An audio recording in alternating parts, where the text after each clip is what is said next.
سلام سلام، واش راكم؟ ان شاء الله كامل راكم لاباس وكامل على خير. وتنحات لكم الغلبه والعياد تاع العيد. مادام اللحم راهو متوفر عندنا هاد الايامات، حبيت نشارك معاكم وصفات سهله وبزاف بنينه. اللحم يطيب في لاكوكوت زبده ويجي معسل وبنين، مع مطلوع ولا كسره خميره كيما نقولوا حنا، بدون تعب وسريع. خليكم معايا للاخير، ما تزابيوش. المشتركين الجدد نقولكم اهلا وسهلا ومرحبا بكم، نورتوني. والقدم ثاني ما نسمحش فيكم. ما تنسونيش باللايك والتعليقات والبارتاج لاحبابكم وناسكم. تبعوا معايا الوصفه ونبداو ونقولوا بسم الله. في هذه الوصفة نحتاجو لا كوكوت ولا طنجرة الضغط، يعني بشكل رئيسي طراف تاع اللحم، أي جزء من الخروف ولا حتى الدجاج. تفضلوه. نديروا لها الملح وفلفل أسود، وكإضافة اختيارية أنا نضيف لها 2 سنينات ثوم وشوية من إكليل الجبل أو الروزماري، مغرفة صغيرة من الزيت، والصويا صوص. أنا نحب صويا صوص، قبل العيد نشريها نستعملها في كلش. هاد العملية نديروها قبل بساعة باه اللحم تاعنا يجينا متبل وبزاف بنين. بعدها نقفل عليه لاكوكوت بدون إضافة ولا قطرة ماء، ونحطه على نار يعني تكون أقل من متوسطة. نخليه يطيب لمدة 12 دقيقة. في نفس الوقت راني حطيت البطاطا تاع لابوري تاعي طيب، يعني بطاطا عادي قطعتها مع سنينة ثوم، شوية ملح وشوية فلفل أسود. بعد مرور 12 دقيقة نجبد اللحم تاعي نفس اكيد لاكوكوت، ونقلب اللحم نتاعي للجهة الثانية. راكم تشوفوا راهو طلق السوائل. نعاود نقفل عليه ونخليه 12 دقيقة واحدة اخرى، وهنا راهو كي طاب. نحيلو هذيك لاصوص كلها، نخلي كمية قليلة غير باش يتحمر فيها اللحم تاعي، يعني حاولوا ما تطولوش عليه والا راح يتفتت. بعد ما طابت البطاطا تاعي جيدا، نضيف لها مغرفة كبيرة تاع زبدة ومغرفة كبيرة من المايونيز وملعقة كبيرة تاع كريمة الطهي، ونبدأ نطلع فيها بالباتور كي شغل اون موس، يعني تجي خفيفة كما راكم تشوفوا. ودوكا نجيو للكسرة تاعنا. عندي 3 كيلات ونص تاع دقيق يكون رطب، يعني رطب، وكيلة تاع ماء دافي، وكيلة حليب. انا هنا ما كانش عندي الحليب، درت باللحظة كيلة تاع ماء ودرت فيها 2 مغارف كبار من اللحظة.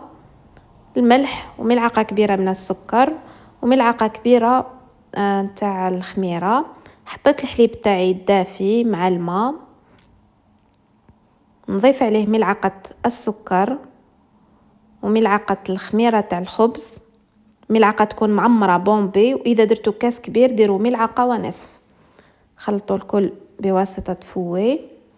وهنا نضيف غير 2 كيسان من الدقيق اللي يكون رطب، تهلاو نحركوهم جيدا حتى تطرى الحبة تاع الدقيق، يعني نشوفوه يولي سائل كي شغل سائل. بقاو تحركو.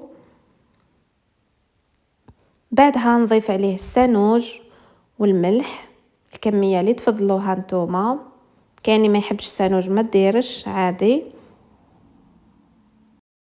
نخلطوا الكل مع بعضاه، ونضيف لها ملعقتين كبار من الزيت، زيت نباتي عادي، ونحاول ندخل هذيك الزيت جيدا في هذه المكونات. هذه العملية راح تسهل عليا عملية العجن.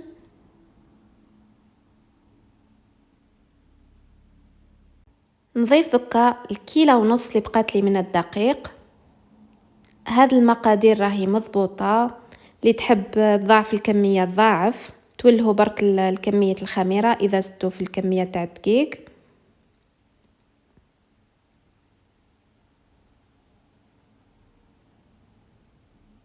ودركا نبدا نلم فيها بيدي، نحطوها فوق لو بلان دو طرافاي تاعنا، ونبدا نعجن فيها. ما تضيفوا لها لا ماء لا والو، كيما راهي اصلا راهي جاريه. على الاول تبالكم جاريه وتتلصق، بصح غير تبداو تلموا فيها رايحه تتلم وحدها. وما تعبناش في العجن، ماشي كيما التقليديه نبداو نعجنو فيها بلي بوسيه ونزيدو الماء.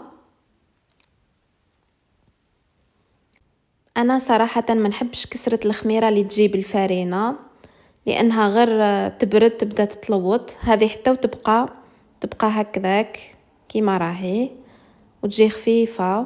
جربوها، وكي تعجنوها ديما حاولوا تخبطوها شوي به كيما راني ندير هكذا يدخلها الهواء. نبقى نعجن فيها حتى ندير لي واحد النبولات وتبدا تطرطق. انا عجنتها هنا حوالي 10 دقائق. اللي عندها البيتخا دير بالبيتخا، المهم عجنوها مليح حتى تولي ملساء. شوفوا راني ندخل صبعي يعاود يطلع. نغطي هذوك بكيس بلاستيكي ونخليها تخمر على حسب الجو تاعكم. كيما انا هنا كان برد الحال شويه.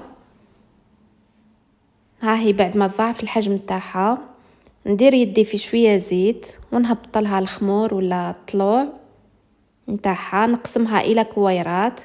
انا درتها كويرات صغيره حوالي 4، ونمرمدهم في الدقيق الرطب شويه برك.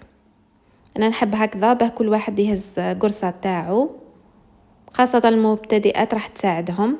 نخليوها شويه هكذا بعد ما كورناها حوالي 10 دقائق، وبعدها نقرصوها. حاولوا تقرصوها يعني ما تكونش رقيقه خلاص وما تكونش طالعه، على خاطر راح تزيد تطلع. ونغطيوها ونخليوها حتى تخمر. نسخنوا الطاجين تاعنا ونحطوا القريسات تاعنا يطيبوا.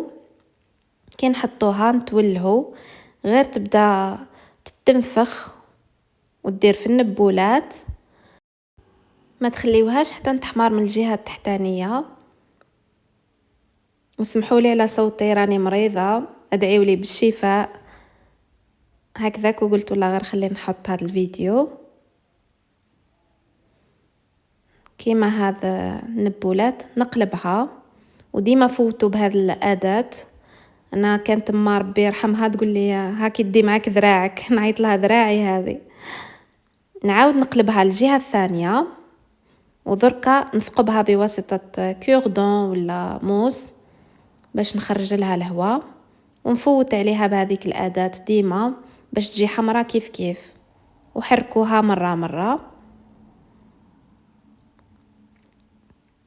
بعد ما طابت لي على الجهه الثانيه نبدا نحوشي فيها بهذه الطريقه. هاي هنا بعد ما طابت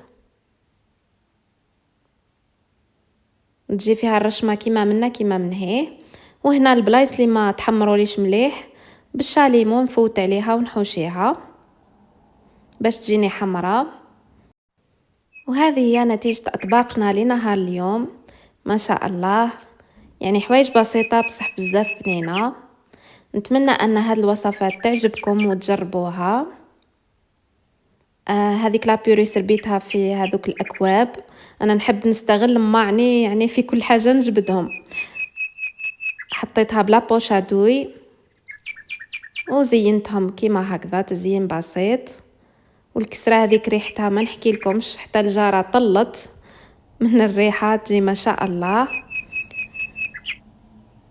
وصلنا ذكا لنهاية الفيديو. ما بقى لي غير نقول لكم تهلاو في رواحكم، وما تنساوش خدكم عالم أميرة، وتدعموني باللايك وكومنتارات الباهيين والحلوين كيما نتوما. إلى فيديو آخر جديد إن شاء الله، وسلام.